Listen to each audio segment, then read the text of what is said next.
ಈ ವರ್ಷ ಯಾರೆಲ್ಲ KCT ಆಪ್ಷನ್ ಎಂಟ್ರಿ ಮಾಡಿದ್ದೀರಾ, ಈ ಒಂದು ವಿಡಿಯೋ ಸಖತ್ ಇಂಪಾರ್ಟೆಂಟ್ ಆಗಿರುತ್ತೆ.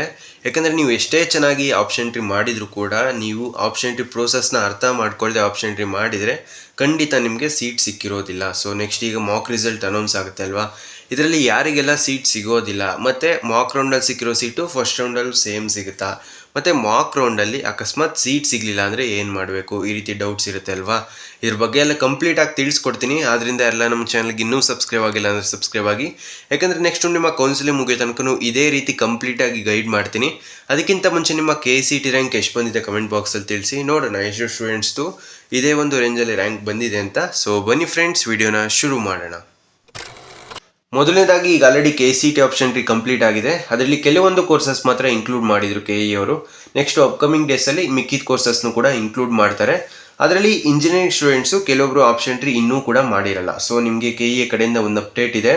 ಅದೇನು ಅಂತ ಹೇಳಿದ್ರೆ, ನಿಮ್ಮ ಮಾಕ್ ರಿಸಲ್ಟ್ಸ್ ಅನೌನ್ಸ್ ಆಗುತ್ತಲ್ವಾ KCT ಸ್ಟೂಡೆಂಟ್ಸ್ಗೆ, ಸೊ ಆ ಒಂದು ರಿಸಲ್ಟ್ಸ್ ಅನೌನ್ಸ್ ಆದಮೇಲೆ ನೀವು ಮತ್ತೆ ಹೊಸದಾಗಿ ಆಪ್ಷನ್ ಎಂಟ್ರಿನ ಮಾಡ್ಬೋದಾಗಿರುತ್ತೆ. ಇನ್ನೊಂದು ಇಂಪಾರ್ಟೆಂಟ್ ವಿಷಯ, ನಿಮಗೆ ಫಸ್ಟ್ ರೌಂಡಲ್ಲಿ ಹಾಕಿರೋ ಕಾಲೇಜ್ ಸಿಗುತ್ತೆ ಅಂತ ಅನ್ನಿಸ್ಬೋದು, ಬಟ್ ಆದರೆ ಒಂದ್ಸಲ ಯೋಚನೆ ಮಾಡಿ, CS ಮತ್ತು ಟಾಪ್ ಟೆಕ್ ಬ್ರಾಂಚಸ್ಗಳಿಗೆ ಸೀಟ್ಸ್ ತುಂಬ ಕಡಿಮೆ ಇರುತ್ತೆ ಮತ್ತು ಕಾಂಪಿಟೇಷನ್ಸು ಕೂಡ ಜಾಸ್ತಿ ಇರುತ್ತೆ.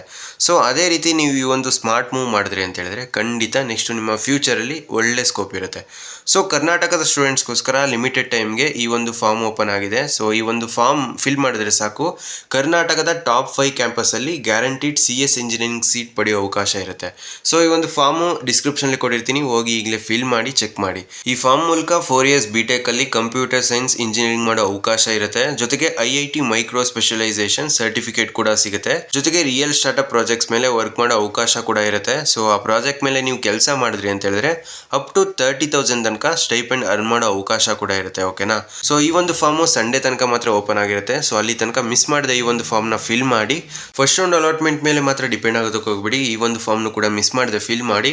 ಫಾರ್ಮ್ ಲಿಂಕು ಡಿಸ್ಕ್ರಿಪ್ಷನ್ಲಿ ಮತ್ತು ಟಾಪ್ ಕಮೆಂಟ್ ಬಾಕ್ಸಲ್ಲಿ ಕೊಟ್ಟಿರ್ತೀನಿ, ಹೋಗಿ ಈಗಲೇ ರಿಜಿಸ್ಟರ್ ಮಾಡ್ಕೊಳ್ಳಿ ಮತ್ತು ನಿಮ್ಮ ಫ್ರೆಂಡ್ಸ್ ಜೊತೆನೂ ಈ ವಿಡಿಯೋನ ಶೇರ್ ಮಾಡಿ. ಈಗ ವಿಡಿಯೋನ ಕಂಟಿನ್ಯೂ ಮಾಡೋಣ. ತುಂಬ ಸ್ಟೂಡೆಂಟ್ಸ್ಗೆ ಡೌಟ್ ಇರೋದೇನು ಅಂತ ಹೇಳಿದ್ರೆ, ನಾನು ಎಷ್ಟು ಕಾಲೇಜ್ನ ಆ್ಯಡ್ ಮಾಡಿದರೆ ನನಗೆ ಮಾಕ್ ರೌಂಡಲ್ಲಿ ಸೀಟ್ ಸಿಗುತ್ತೆ. ಈಗ ನಿಮ್ಮ ರ್ಯಾಂಕು ಅರೌಂಡ್ 50K ಇದೆ. ಸೊ ನೀವು ನಿಮ್ಮ ಕಾಲೇಜ್ ಲಿಸ್ಟಲ್ಲಿ 60K 70K ಇರೋ ಕಾಲೇಜ್ನ ಆ್ಯಡ್ ಮಾಡಿದರೆ ಸೊ ನಿಮಗೆ ಸಿಗೋ ಚಾನ್ಸಸ್ಸು ಮಾಕ್ ರೌಂಡಲ್ಲಿ ತುಂಬ ಜಾಸ್ತಿ ಇರುತ್ತೆ.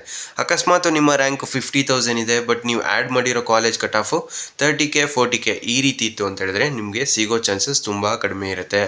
ಆದ್ದರಿಂದ ಸೊ ನೀವು ಫಸ್ಟು ನಿಮ್ಮ ಡ್ರೀಮ್ ಕಾಲೇಜು ಮತ್ತು ನಿಮಗೆ ಸಿಗೋ ಕಾಲೇಜು ಮತ್ತು ನಿಮಗೆ ಪಕ್ಕಾ ಸಿಗೋ ಕಾಲೇಜು ಈ ಒಂದು ಮೆಥಡ್ನ ನೀವು ಫಾಲೋ ಮಾಡಿದರೆ ಸೊ ನಿಮಗೆ ಖಂಡಿತ ಮಾಕ್ ರೌಂಡಲ್ಲಿ ಸೀಟ್ ಸಿಗೋ ಚಾನ್ಸಸ್ ಇರುತ್ತೆ.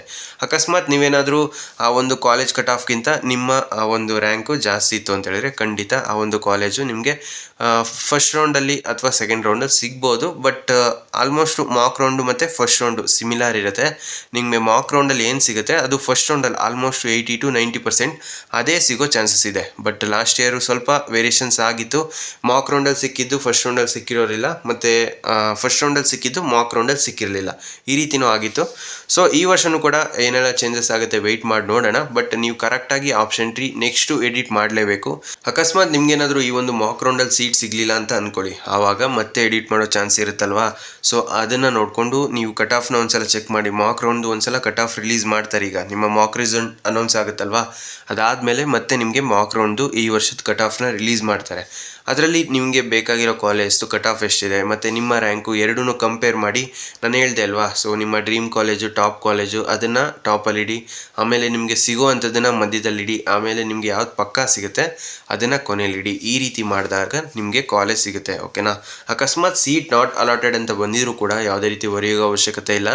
ನೀವು ಕೂಡ ಎಡಿಟ್ ಮಾಡೋದಕ್ಕೆ ಚಾನ್ಸ್ ಕೊಡ್ತಾರಲ್ಲ, ಅಲ್ಲಿ ನಿಮ್ಮ ರ್ಯಾಂಕ್ಗಿಂತ ಈಗ ನಿಮ್ಮ ರ್ಯಾಂಕ್ 150K ಇತ್ತು ಅಂತ ಹೇಳಿದ್ರೆ ಯಾವೆಲ್ಲ college cut off 60K 55K 70K ಈ ರೀತಿ ಇರುತ್ತಲ್ಲ, ಸೊ ಅದನ್ನು ನಿಮ್ಮ ಲಿಸ್ಟಲ್ಲಿ ಆ್ಯಡ್ ಮಾಡ್ತಾ ಬಂದರೆ ಸೊ ನಿಮಗೆ ಸಿಗೋ ಚಾನ್ಸಸ್ ಜಾಸ್ತಿ ಇರುತ್ತೆ. ಮತ್ತು ಇನ್ನೊಂದು ಇಂಪಾರ್ಟೆಂಟ್ ವಿಷಯ ಏನಂತ ಹೇಳಿದ್ರೆ, ಈ ವರ್ಷ ನೀಟ್ ಸ್ಟೂಡೆಂಟ್ಸು ಇಂಜಿನಿಯರಿಂಗ್ ಸೀಟ್ನ ಬ್ಯಾಕಪ್ ಆಗಿ ಇಟ್ಕೊತಾ ಇದ್ದಾರಲ್ವಾ. ಸೊ ಇನ್ನೂ ಅವ್ರಿಗೆ ಮೆಡಿಕಲ್ ಸೀಟ್ಗೆ ಆಪ್ಷನ್ ಎಂಟ್ರಿ ಮಾಡೋದಕ್ಕೆ ಬಿಟ್ಟಿಲ್ಲ.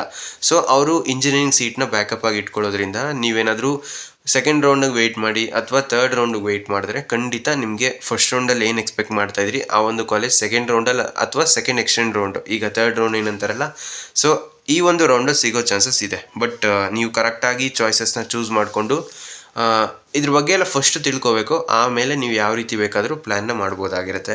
ಸೊ ಬೇರೆ ಏನಾದರೂ ಡೌಟ್ಸ್ ಇದ್ದರೆ ಕಮೆಂಟ್ ಬಾಕ್ಸಲ್ಲಿ ತಿಳಿಸಿ. ಸೊ ನೆಕ್ಸ್ಟು ನಿಮ್ಮ ಮಾಕ್ ರಿಸಲ್ಟ್ ಅನೌನ್ಸ್ ಆಗುತ್ತೆ.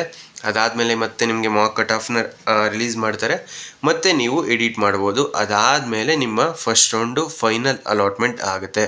ಸೊ ಅದಾದಮೇಲೆ ನೀವು ಚಾಯ್ಸ್ ಎಂಟ್ರಿ ಮಾಡಬೇಕು, next fees payment, next college admission. So ಅಕಸ್ಮಾತ್ ಸೀಟ್ ಹೋಲ್ಡ್ ಮಾಡಿದ್ರೆ ಡೈರೆಕ್ಟಾಗಿ ಸೆಕೆಂಡ್ ರೌಂಡಲ್ಲಿ ಪಾರ್ಟಿಸಿಪೇಟ್ ಮಾಡ್ತೀರಾ. ಸೊ ಚಾಯ್ಸ್ ಎಂಟ್ರಿ ಬಗ್ಗೆನೂ ಗಮನ ಇರಲಿ.